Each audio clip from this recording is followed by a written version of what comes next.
welcome to another Disney Read Aloud. Today, we are going to be reading Peter Pan. I hope you enjoy.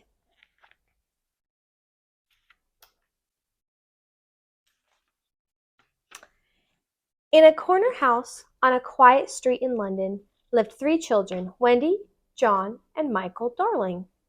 The children loved to tell stories of the brave Peter Pan in a magical place called Neverland. Their mother believed Peter Pan was the spirit of youth. Wendy, John, and Michael believed Peter Pan was a real person, and they made him the hero of their games. Peter Pan to the rescue, the boys would shout in their pretend sword fights. Peter Pan liked to visit the Darling house. The children believed in him. He would sit outside the nursery window and listen to Wendy tell wonderful stories about him. Peter Pan? Poppycock, said Wendy's father. He was tired of Wendy's wild stories and said it was time she moved into her own room. It was to be her last night in the nursery with her little brothers. Sooner or later, people have to grow up, Father said. But Wendy didn't want to grow up.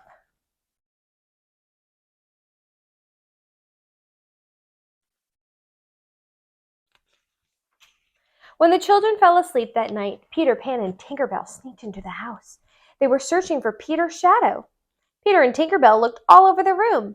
Finally, Peter went to the dresser and opened the top drawer. Out jumped his shadow. He chased it around the room until he woke up Wendy. She was excited to see Peter Pan. She pulled out a needle and thread and sewed the shadow on the tips of Peter's shoes. This way, Peter Pan would never lose his shadow again. What a smart idea. Peter Pan was very upset to hear it would be Wendy's last night in the nursery. He wanted to whisk her off to Neverland, where no one ever had to grow up. Wendy and her brothers wondered how they could get to Neverland. Peter said they would fly there, of course. And with a sprinkling of pixie dust from Tinker Bell, they were ready. Come on, everybody, he said. We're off to Neverland.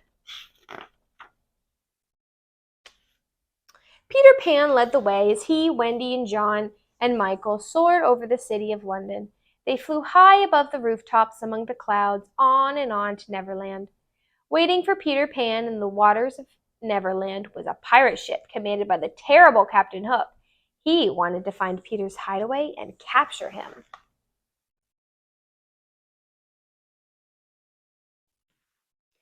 Hook didn't like Peter. But even worse, he despised the crocodile that had sunk his teeth into him in a fight with Peter Pan long ago. Whenever Hook heard a tick-tock, tick-tock, he knew the hungry crocodile was lurking somewhere in the water nearby. When Peter and his friends reached Neverland, they perched on a cloud overlooking the island. Peter pointed out his favorite places, like Mermaid Lagoon. Suddenly, there was a bang. Captain Hook had fired a cannonball right at Peter Pan. Peter told Tinker Bell to take Wendy, John, and Michael to safety with the lost boys while he distracted Hook.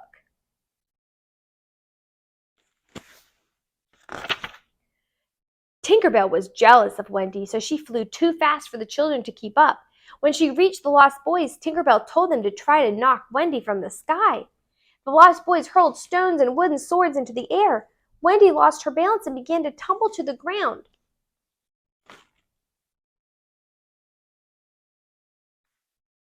Just as she was about to crash onto the rocks below, Peter Pan swooped down and rescued her.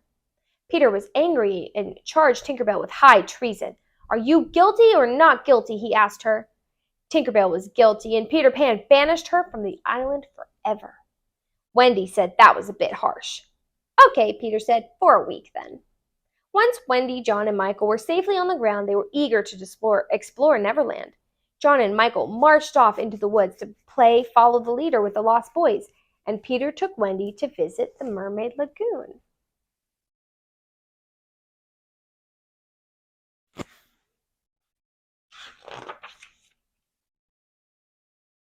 As Wendy met the mermaids, Captain Hook paddled by in a small boat with Tiger Lily, an Indian princess.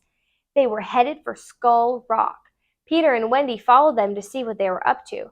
Captain Hook had captured Tiger Lily and wanted her to reveal Peter Pan's hideaway. Tiger Lily wouldn't tell Hook anything.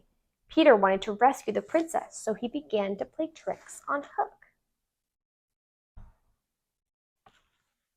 Peter flew into the air, taunting and teasing the captain. They battled up and down Skull Rock, spinning and jumping over the rocks. Peter Pan was too fast for Hook and quickly got the better of him. Suddenly, Hook heard the familiar sound of tick-tock, tick-tock. His eyes bulged and his teeth chattered. It was the crocodile waiting for him. Captain Hook splashed into the water and the crocodile chased him all the way back to the ship. Peter Pan rescued Tiger Lily and returned her to her father, the Indian chief.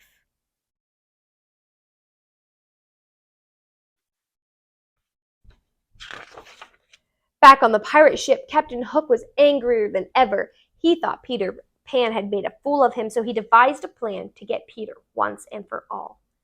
Hook heard that Peter had banished Tinker Bell from Neverland. Maybe she can lead us to Peter Pan, Captain Hook said.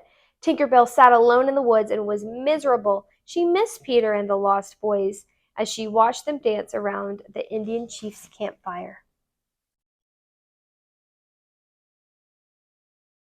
It didn't take long for Captain Hook to capture Tinker Bell and bring her back to his pirate ship. Hook pretended to be Tinker Bell's friend and tricked her into showing him the way to Peter's hiding place.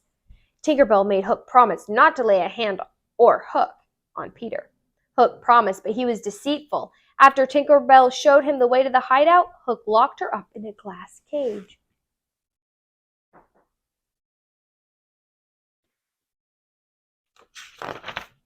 After the campfire, Wendy, John, and Michael were ready to return home. The Lost Boys were homesick, too. Peter was sad that they wanted to leave Neverland. He wanted them to stay and warned them, "You can go back and grow up, but just remember, once you go, you can never come back."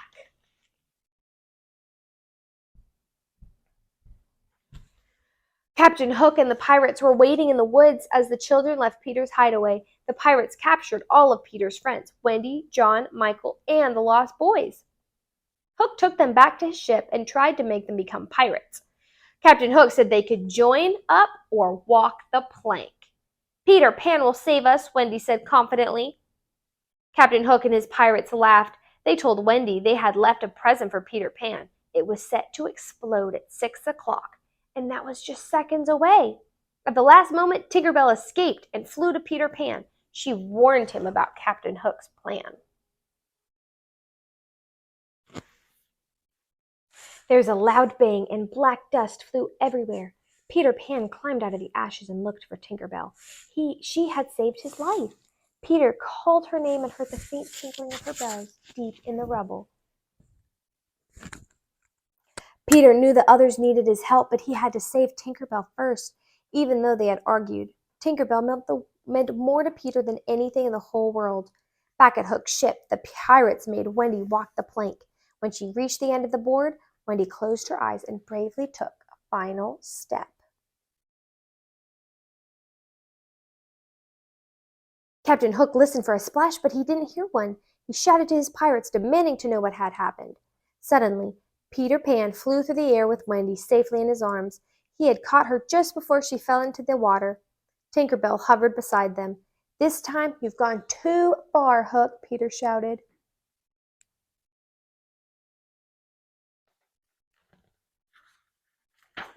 Peter Pan freed John, Michael, and the Lost Boys, and together they battled the pirates. Peter flew through the air and lunged at Hook. The captain waved his hook and chased Peter Pan up and down the ship. "Come back here, you coward!" Peter said nobody called him a coward and got away with it. After a long and fierce battle, it was clear Peter had beaten Hook. Peter told him he was free to go, but Captain Hook was a cheat, and he made one last lunge at Peter. Hook slipped and fell down, down, down into the water below. Tick, tock, tick, tock. The crocodile was waiting for him, snapping its jaws. The crocodile swallowed Captain Hook in one gulp. Hook climbed right back out of its mouth, carrying an alarm clock he found inside. Pirates jumped in a rowboat and followed after their captain.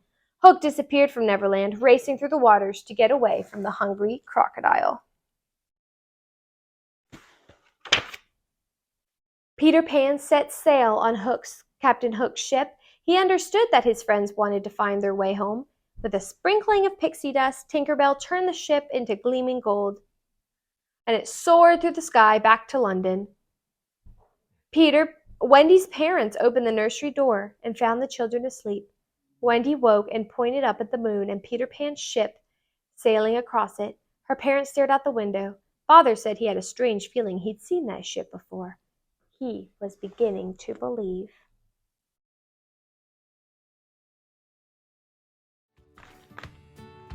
The end. I hope you enjoyed the story of Peter Pan and stay tuned for the rest of our Disney series.